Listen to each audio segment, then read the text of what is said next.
कसौली के घने जंगलों में एक प्राचीन गुफा छिपी है। अजय नाम का एक तेज तर्रार पत्रकार जो कि दिल्ली की एक न्यूज एजेंसी में काम किया करता था। एक दिन उसे ऑफिस में फाइल खोजते समय एक पुरानी डायरी मिलती है।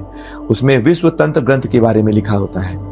उसमें कसौली की गुफाओं का उल्लेख होता है जहां कामनी यक्षिणी का वास था। उसमें लिखा था कि कामनी यक्षिणी आपको अथाह धन दे सकती है। अजय को यह कहानी बहुत रोमांचक लगी। उसने सोचा ये कहानी उसे रातों रात मशहूर कर देगी।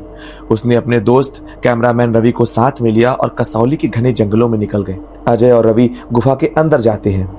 जैसे ही वो गुफा के अंदर जाते तो वो देखते कि सामने एक बेहद खूबसूरत औरत खड़ी होती है। उसने कहा, मेरा नाम कामनी यक्षिणी है। मैं तुम्हें धन दौलत शोहरत मान सम्मान प्यार सब कुछ दे सकती हूँ, लेकिन बदले में तुम्हें मुझे अपनी आत्मा देनी होगी। कामनी अब धीरे धीरे अजय के करीब जाती है। वो अजय का हाथ स्पर्श करती है और अजय बेहोश हो जाता है। जब अजय की आंखें खुलती है तो एक सुनहरे कक्ष में होता है।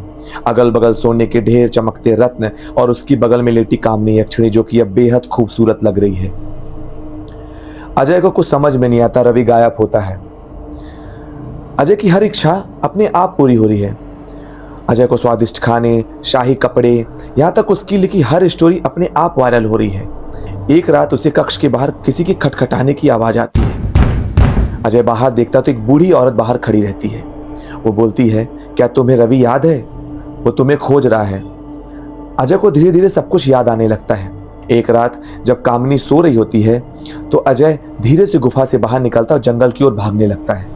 अजय थक हार कर एक पेड़ के नीचे बैठ जाता है और तेजी से चिल्लाता है, कामनी, मैं तुम्हें और तुम्हारे धन को पूरी तरह त्याग करता हूँ। तभी जंगल में एक तेज हवा चलती है और कामनी यक्षिणी प्रकट होती है।